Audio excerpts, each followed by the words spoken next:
Hello everyone, and welcome back to Grappler Man's Elite Dangerous videos. Today I would like to take a little trip into conflict zones. In my squad I kind of focus on the BGS, and it's important to me that we can win conflicts, particularly military conflicts, but also elections. And so today I thought I would just do a full length of doing a combat zone by myself. I went in there and I used my Mamba, and it's a great ship. I love it. I've got it engineered pretty well. It's a strafing kind of ship, and so I've got an uncut, unedited version of start to finish of entering the combat zone and leaving the combat zone to show you that you can do it. You don't necessarily need to have a Corvette or a cutter like a lot of people do. This is a medium-sized ship comparable to a Fer-de-Lance. In a lot of ways very similar, and in some ways different. I have it set up with a heavy beam that's got some experimentals on it, along with the rest pacifiers, and of course that is I call it a jousting ship, because basically it's faster than most of the ships out there. It can go almost 600 on boost, and I just line up from a long distance. I have a long range beam, and I just hit the shield so that I can get a hit on the ship, fly toward it, and usually by the time I get to it, its shield is down, and as it passes me I hit it with double shot frags. It's pretty I guess routine technique, nothing fancy. I'm not the greatest combat pilot out there, but I am pretty efficient with this. I don't use flight assist off, and I'm using a controller pad, so anyway, anybody can do it. And of course these are NPCs, and it's a whole other story when you're flying against a real person. Obviously that's a whole nother ball game. It's not something that I do very often. On my new account I have been playing in open, and I have yet to encounter anyone that's challenged me yet, so I know it will happen, but it hasn't happened yet. So basically, how do you do a conflict zone by yourself? Well, first of all, you don't attack the biggest, strongest ships you can find. The first thing you want to do is scan all the targets and look for the weak ones.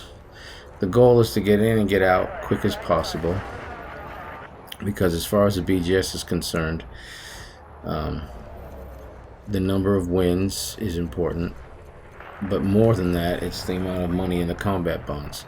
Now, if you do a low combat zone, you'll have smaller ships, and you might be able to run the table a little bit quicker, and the bounties will be a little bit lower. If you have a high conflict zone, obviously the ships will be bigger and a little bit better ranked. You'll get a little bit higher bounties, and of course the highest conflict zones you'll get some mega ships to pop in and special ops and all that stuff. Now you can opt for that if you'd like, for the challenge, and there's nothing wrong with that. But you should know that the special ops ships do not count in your total any more than a regular one does for the BGS. So you can go there just for bragging rights, but if you want to be efficient, it's better to do a couple lows than a high, and then turn in your bounties after a couple lows. So you used to get about 2 million. Turn it in, do that about 3 or 4 times, and you probably have enough to win most conflicts. There's a limit. Usually 12 million is the limit for a single commander. So if you have 4 or 5 commanders working here and each of them turn in 12, obviously that's a pretty substantial battle win. If you're doing it by yourself, if you did say 6 low combat zones and turned in 6 million, you can generally win most conflicts, unless it's a pretty competitive system with a lot of people. But if you're on the fringes and your faction just wants to expand, for the most part you can get away with doing what I just described. But anyway, what you want to do is go in there and pick off the weak ships. And once you see their shields are down, you go ahead and take them out. You can largely ignore the other ships that are attacking you as long as you're aware of your shield. Now you'll notice I don't have any pips to engines really, and mostly it's 3 and 3. The frags don't require an awful lot of energy, and the Mamba is so fast it hardly gets hit. Or as my UK friends say, the Mamba. The other thing is, this particular type of ship right here, this Challenger or Chieftain, I'm chasing it right now because it's almost dead, but I think I'm going to back off of it because generally speaking, it seems to be a pattern with these kind of ships. They drift off and it takes you away from the conflict zone, and you fly far distances to try to kill it. And by the time you get it, you have to run all the way back, and that's a waste of time. So sometimes it's better to just let it go. So I'm going to let it go. I thought I would try to get it, but it's just not worth the time. So I'm definitely going to let this one go. Yeah, these guys are kind of a pain. And I'm not going to be chasing it. You can see I'm starting to get further away from the rest of the crowd. And I'm about 3/4 done with this battle, as you can see up on the right. So, yeah, I have a feeling I'm just going to let this one go. Let's see where he's at. One more shot. Yeah, he's... and it's funny, too, these masters sometimes can be harder to take down than the deadlies. Especially once their shields are down. It could just be this brand of ship. May just be a lot tougher than they look. But see, you can see now I'm starting to drift away further and further from the rest of the crowd. And yeah, this one is taking far too long.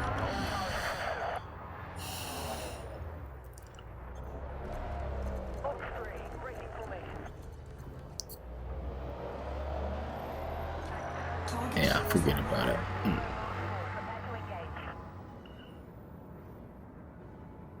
Yeah, I think right here I decide, I'm going to back off of this guy and come on back to the group. You see there's only one ship left for me to target now because I got so far away. So good thing I got this Mamba, which is super fast. And I'll get back into the fray here. Alright, here we go. Again, look for the ones that are almost dead. Engine, just get your shots in. Now, I've found this to be pretty difficult to do if you don't have an engineered ship. If you have an unengineered ship, you have to be a pretty doggone good pilot, and you gotta be real patient. And a conflict zone like this could take you a long time, between hitting and running and hiding and rebuilding shields and all that. But when you have an engineered ship, decent shields and good weapons, you'll see I polished this thing off in, I think it's 12 minutes or something. So I did 2 of these. I think I did 4 of these tonight and turned in just under 4 million. So hopefully we'll win the day. I won. I don't know who else did battles yesterday, but I turned in 4 yesterday and looked like we won. So I'm assuming other people may have helped. We'll see. That's the other thing about the BGS and conflict zones, is you don't really have a little scorecard to keep up with. Most of the time it's just you hope you did enough, and then once you find out you did, you can be happy, and once you find out you didn't do enough, well, you gotta win the next day. So you gotta kind of watch it pretty closely. And sometimes these systems aren't that important to people, and they'll let you have them, and sometimes they just want to make it so you can't have it. It doesn't even matter whether they want it or not. But I'm sitting here thinking to myself, there's a lot of guys in my squad that ask questions about the BGS all the time. So, and there are videos on the BGS and stuff, but it's one of those things that changes all the time, and there's no exact science. There are a few rules, a few things that can help you. So I think I might do is go ahead and do a series of videos on how you can affect the BGS. I'm actually once I get our squad a little bit settled with some of the systems we're in right now, I think I'll go find a small system someplace where there isn't anything, and then just do some trade there and some missions there, different types of missions, some bounties and things like that, and just keep track of what actually happens at the BGS on a day-to-day basis, and then put together a series of videos so everybody can kind of see them. I think that would be useful. Really, that's the only way to learn it. Bam, that's a nice one.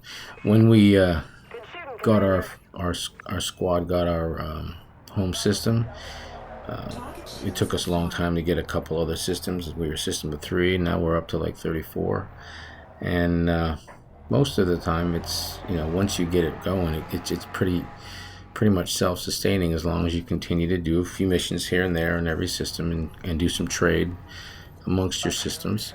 Occasionally you'll get a usurper that wants to take something, and of course you run into other factions and you make deals and you help each other, or you don't.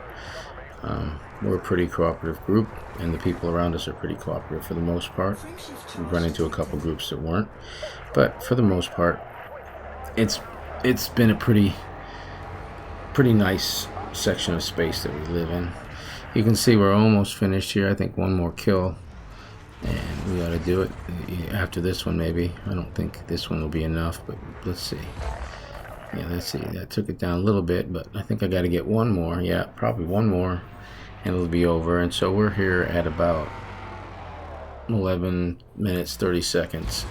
So, and again, I took that one trip trying to get that challenger or chieftain that drifted away, and if I hadn't done that, it probably could have cut off a couple minutes. But as you see, I'm drifting out here again. I got away from the crowd, so I got to hustle back and find one more so I can finish this thing.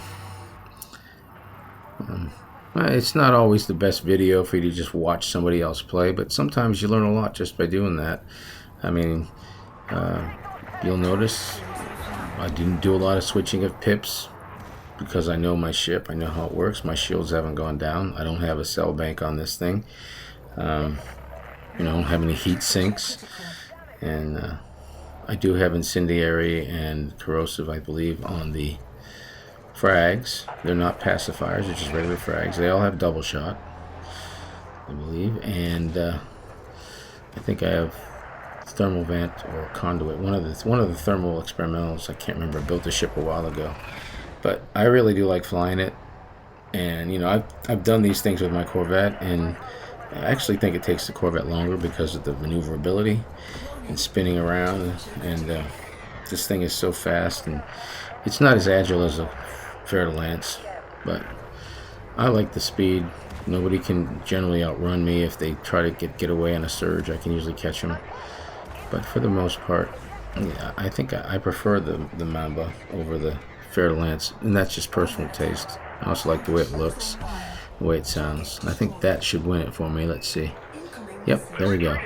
All right, well, one down. I'm going to stop recording and do a couple more, maybe 3 more, and turn them in.